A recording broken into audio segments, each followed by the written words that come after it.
আগের দিনের পাঠে তোমাদের বাক্যের যে তৃতীয় অধ্যায় আমি শুরু করেছি, তাতে তোমাদের বাক্য কাকে বলে, বাক্য গঠনের শর্ত কী কী, এবং বাক্যের প্রধান দুটি ভাগ উদ্দেশ্য বিধেয় আর উদ্দেশ্যের সম্প্রসারক বিধেয়র সম্প্রসারক, এগুলো নিয়ে আলোচনা করেছি। আজকে আরেকটু বিস্তারিত আলোচনা করব যে এগুলো এতদিন আগের পাঠে যেগুলো আলোচনা করেছি এগুলো প্রথাগত ব্যাকরণ আলোচনা। এবার আধুনিক ভাষাবিজ্ঞানীরা বলছেন শুধুমাত্র উদ্দেশ্য বিধেয় দিয়ে বাক্যকে ভাগ করা যায় না, তার জন্য বাক্যের আরেকটু শ্রেণীবিভাগ করা প্রয়োজন। তো সেই জন্য বাক্যের মধ্যে যে পদগুলো থাকে সেই অনুযায়ী একটা শ্রেণীবিভাগ হচ্ছে। দেখো, বাক্যকে দুটো খণ্ডে ভাগ করা হয়। এক হচ্ছে বিশেষ্য খণ্ড, দুই হচ্ছে ক্রিয়াখণ্ড। কীরকম? বিশেষ্য খণ্ডে বিশেষ্য থাকবে, ক্রিয়াখণ্ডে ক্রিয়া থাকবে। আমি এখানে একটা বাক্য লিখেছি, দেখো, নবীন পড়ছে। নবীন কি খণ্ড? বুঝতেই পারছি আমরা, বিশেষ্য খণ্ড। আর পড়ছে কি খণ্ড? এটাও আমরা বুঝতে পারছি, ক্রিয়াখণ্ড। তাহলে একটা বাক্যে যদি নবীন পড়ছে হয়, তাহলে নবীন হলো বিশেষ্য খণ্ড, পড়ছে হলো ক্রিয়াখণ্ড। কিন্তু বাক্য তো সবসময় এত ছোট ছোট হবে না, বাক্য এর থেকে বড় হতে পারে। তাহলে আমরা আরেকটু বড় বাক্য নিয়ে একটু ব্যাখ্যা করে দেখি। আমাদের ক্লাসের নবীন গল্পের বই পড়ছে। এখানেও আমরা পরিষ্কার কি বুঝতে পারছি, একটা বিশেষ্য খণ্ড আছে, একটা ক্রিয়াখণ্ড আছে। এই অংশটা আমাদের ক্লাসের নবীন, এই অংশটা হচ্ছে বিশেষ্য খণ্ড। আর গল্পের বই পড়ছে, এই অংশটা হলো ক্রিয়াখণ্ড। তাহলে ছোট বাক্যেও আমরা পাচ্ছি বিশেষ্য খণ্ড, ক্রিয়াখণ্ড। আবার একটা বড় বাক্যের ক্ষেত্রেও আমরা বিশেষ্য খণ্ড এবং ক্রিয়াখণ্ড পেয়ে গেলাম। এবার দেখো, এই যে দুটো ভাগ, বিশেষ্য খণ্ড এবং ক্রিয়াখণ্ড, এই দুটো ভাগকে আর একটু সূক্ষ্মভাবে ভাগ করা যায়। সেক্ষেত্রে সেই ভাগটার মধ্যে কি চলে আসবে সেটা আমরা দেখি।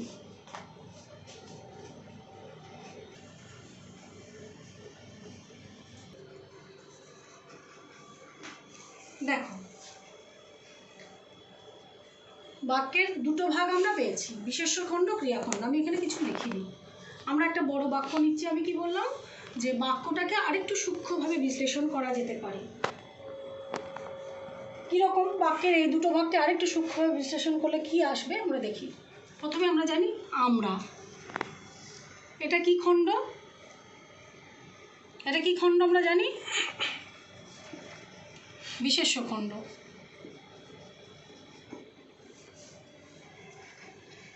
আর এই তাহলে তোমার বাড়িতে আশ্রয় নেব,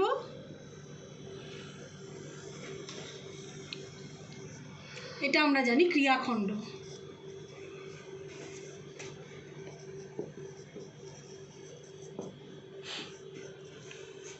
তাহলে পড়ে রইল কি, যদি বৃষ্টি আসে, এটা একটা খণ্ড। এটা কি খণ্ড? এটার নাম হচ্ছে ক্রিয়া বিশেষণ খণ্ড।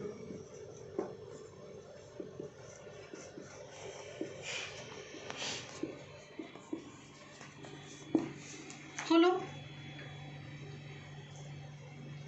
তাহলে বাক্যটাকে বিশ্লেষণ করে আমরা কি পাচ্ছি? প্রথমে বিশেষ্য খণ্ড আর ক্রিয়াখণ্ড পেয়েছিলাম, এখন ক্রিয়া বিশেষণ খণ্ড, বিশেষ্য খণ্ড এবং ক্রিয়াখণ্ড পেয়ে গেলাম। তাহলে একটি বাক্যের তিনটি প্রধান অংশ কি কি? বিশেষ্য খণ্ড,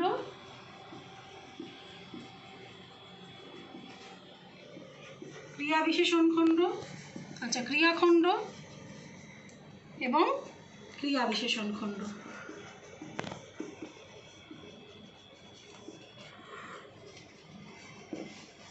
এবার প্রতিটা খণ্ড একটু আলাদা আলাদা করে তোমাদের আলোচনা করে দিই।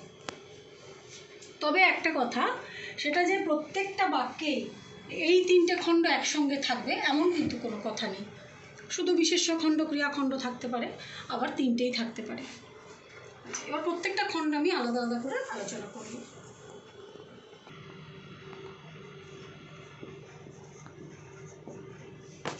দেখো, এখানে আমি একটা বাক্য লিখেছি, মিনুদের কালো বিড়ালটা বাড়ি থেকে পালিয়ে গেছে। এখানে আমরা পদ কি কি পাচ্ছি? মিনু, এটা বিশেষ্য পদ।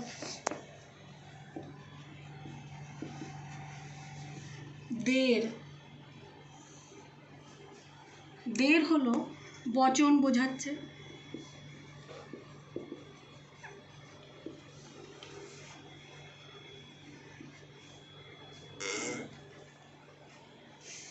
এবার কালো, এটা হচ্ছে বিশেষণ। বিড়াল বিশেষ্য,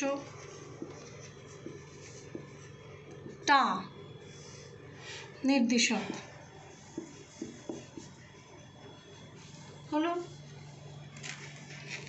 তাহলে মিনুদের কালো বিড়ালটা এই পর্যন্ত হচ্ছে বিশেষ্য খণ্ড।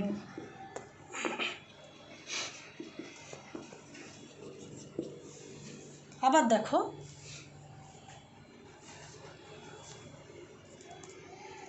বাড়ি থেকে পালিয়ে গেছে, এইটা হলো ক্রিয়াখণ্ড।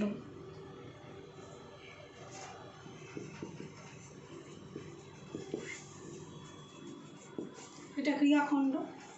তাহলে বিশেষ্য খণ্ড এবং ক্রিয়াখণ্ড এই দুই মিলে কি হলো, একটা বাক্য হয়ে গেল। তাহলে এখানে আমি এই পর্যন্ত পেলাম বিশেষ্য খণ্ড, এইটা পেলাম ক্রিয়াখণ্ড। বিশেষ্য খণ্ডের মধ্যে তাহলে আমরা কি কি পাচ্ছি? বিশেষ্য পাচ্ছি, বচন নির্দেশক পাচ্ছি, বিশেষণ পাচ্ছি, আবার বিশেষ্য পাচ্ছি, নির্দেশক পাচ্ছি। তাহলে বিশেষ্য খণ্ডের মধ্যে নামটা বিশেষ্য খণ্ড, কিন্তু এতে যেমন বিশেষ্য পদ থাকবে, আমরা দুটো বিশেষ্য পদ পাচ্ছি, তেমনি বিশেষণ পদ থাকছে, বচন নির্দেশক থাকছে এবং নির্দেশক থাকছে। বোঝা গেল? তাহলে এই বিশেষভাবে একটা জিনিস লক্ষ্য করো, বিশেষ্য খণ্ড এর মধ্যে কিন্তু কোনো ক্রিয়া নেই, এই অংশটার মধ্যে কিন্তু কোনো ক্রিয়া নেই, ক্রিয়াখণ্ড এটা আলাদা। তাহলে বিশেষ্য খণ্ডে আমরা কি কি পাবো? বিশেষ্য, বিশেষণ, নির্দেশক, বচন নির্দেশক ইত্যাদি নিয়ে আমরা পাচ্ছি বিশেষ্য খণ্ড। আর বাড়ি থেকে পালিয়ে গেছে, এটাও আমরা আলাদা করে বিশ্লেষণ করবো এরকমভাবেই। তাহলে এই বিশেষ্য খণ্ড এবং ক্রিয়াখণ্ড নিয়ে হয়ে গেল বাক্য। এবার দেখো ক্রিয়াখণ্ড, দেখো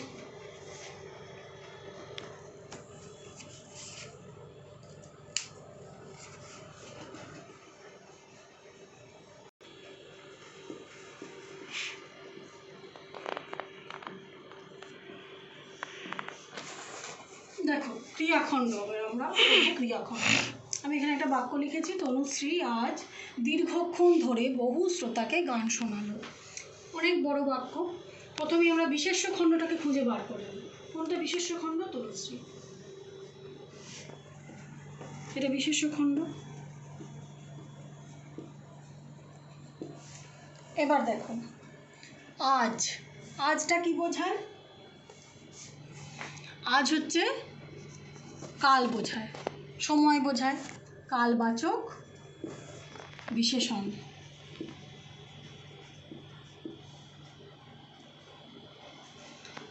দীর্ঘক্ষণ ধরে, এইটা কিন্তু ক্রিয়া বিশেষণ।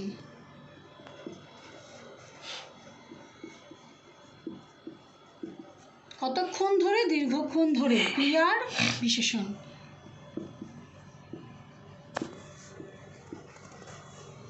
বহু,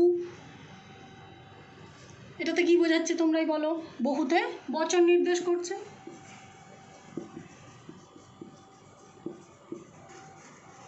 বচন নির্দেশক।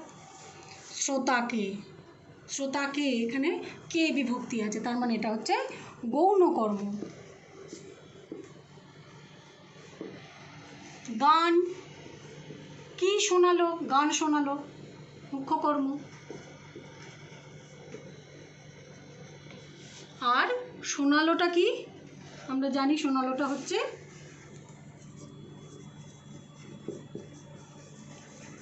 সমাপিকা ক্রিয়া।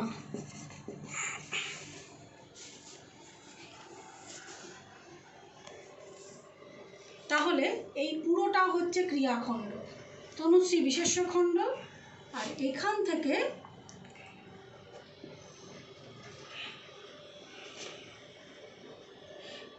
এই পুরোটা হলো ক্রিয়াখণ্ড।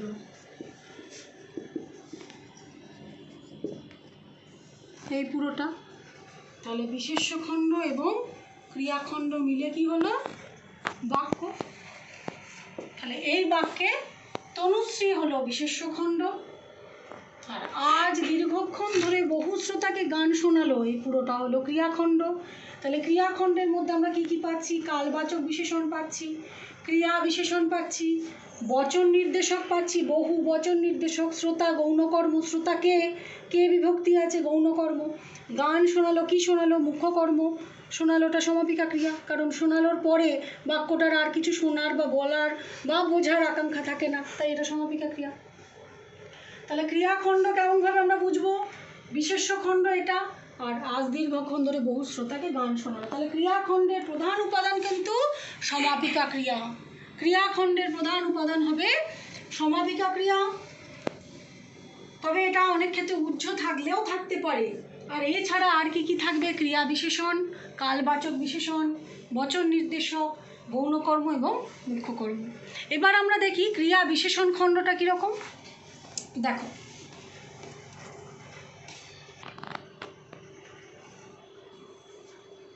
এবার দেখো ক্রিয়া বিশেষণ খণ্ড। আমি একটা অনেক বড় বাক্য লিখেছি। বাক্যটা কি? আমরা যখন বাড়ির ভিতরে শুতে আসতাম তখন মা চৌকাঠ পর্যন্ত এগিয়ে দিয়ে যেতেন। এটা একটা অনেক বড় বাক্য। এবার বাক্যগুলোর মধ্যে কি কি আছে আমরা দেখে নিই। আমরা, এটা কি বলো? আমরা হলো, আমরা কি? সর্বনাম। নামের পরিবর্তে ব্যবহৃত হয় সর্বনাম, বিশেষ্য পদের পরিবর্তে ব্যবহৃত হয়। যখন, এটা হলো সাপেক্ষ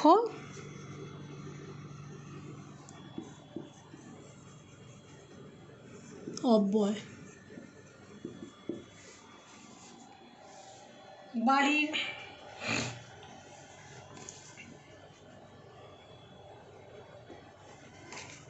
বাড়ির এটা হলো বিশেষ্য।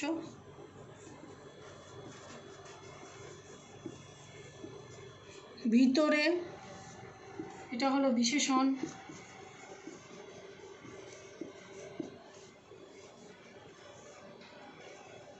এবার দেখো শুতে, এটা হলো অসমাপিকা ক্রিয়া।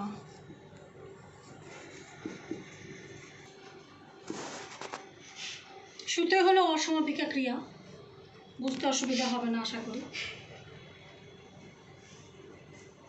আসতাম এটা হলো সমাপিকা ক্রিয়া।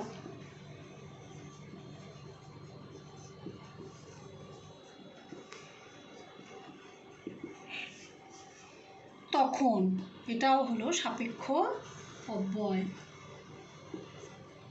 তাহলে এই বাক্যে দুটো সাপেক্ষ অব্যয় আমরা পেয়ে যাচ্ছি।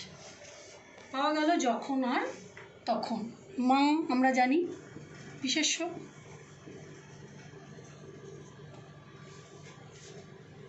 এবার দেখো বাক্যের পরবর্তী অংশটা এখানে লিখেছি। এই চৌকাঠ পর্যন্ত এগিয়ে দিয়ে যেতেন, এটা হলো ক্রিয়াখণ্ড।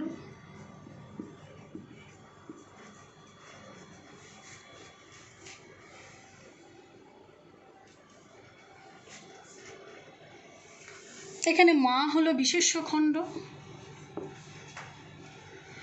এটা ক্রিয়াখণ্ড। চৌকাঠ পর্যন্ত এগিয়ে দিয়ে যেতেন ক্রিয়াখণ্ড। তাহলে এই পর্যন্ত আমরা থেকে শুরু করে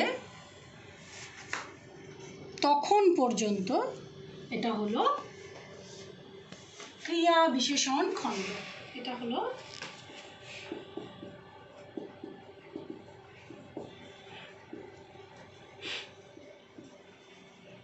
তাহলে ভালো করে বোঝো।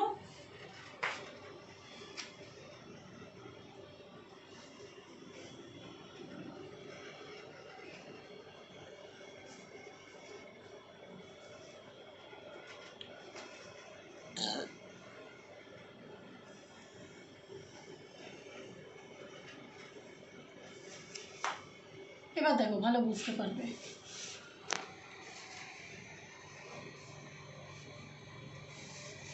দেখো ভালো করে দেখো, আমরা যখন বাড়ির ভিতরে শুতে আসতাম তখন, এইখান থেকে এই পর্যন্ত এই অংশটা হচ্ছে ক্রিয়া বিশেষণ খণ্ড। তারপরে মা বিশেষ্য খণ্ড এবং এরপর চৌকাঠ পর্যন্ত এগিয়ে দিয়ে যেতেন, এটা হলো ক্রিয়াখণ্ড। তাহলে ক্রিয়া বিশেষণ খণ্ডের মধ্যে আমরা কি কি পাচ্ছি? সর্বনাম পাচ্ছি, বিশেষ্য পাচ্ছি, বিশেষণ পাচ্ছি, সাপেক্ষ অব্যয় পাচ্ছি, যখন আর তখন এ দুটো সাপেক্ষ অব্যয়, সুতে পাচ্ছি অসমাপিকা ক্রিয়া এবং আস্তাম সমাপিকা ক্রিয়া। এতগুলো জিনিস পেয়ে গেলাম ক্রিয়া বিশেষণ খণ্ডে। তাহলে ক্রিয়া বিশেষণ খণ্ড আমরা কাকে বলবো? বাক্যের মধ্যে যে অংশগুলো বা যে খণ্ডটা, এই যে খণ্ডটা বাক্যের মূল ক্রিয়াকে, বাক্যের মূল ক্রিয়া কোনটা? চৌকাঠ পর্যন্ত এগিয়ে দিয়ে যেতেন। এই মূল ক্রিয়াকে বিশেষিত করছে। কিভাবে বিশেষিত করছে? চৌকাঠ পর্যন্ত এগিয়ে দিয়ে যেতেন, ক্রিয়াখণ্ড। কে এগিয়ে দিয়ে যেতেন? মা এগিয়ে দিয়ে যেতেন। কিভাবে এগিয়ে দিয়ে যেতেন? কখন এগিয়ে দিয়ে যেতেন? আমরা যখন বাড়ির ভিতরে শুতে আসতাম তখন। তাহলে এটা হলো সম্পূর্ণটা হলো ক্রিয়া বিশেষণ খণ্ড। তাহলে একটা বাক্যের মধ্যে আমরা বিশেষ্য খণ্ড পাচ্ছি, ক্রিয়াখণ্ড পাচ্ছি এবং ক্রিয়া বিশেষণ খণ্ড পেয়ে গেলাম। তাহলে বাক্যের তিনটে খণ্ড তোমরা বুঝতে পারলে। এবার আমরা চলে যাব বাক্যের গঠনগত শ্রেণীবিভাগে।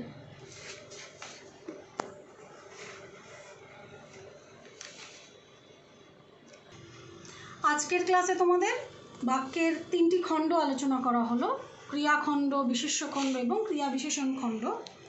এর পরবর্তী ক্লাসে আমি তোমাদের বাক্যের গঠনগত শ্রেণীবিভাগ এবং অর্থভিত্তিক শ্রেণীবিভাগ দুটো একসঙ্গে আলোচনা করব।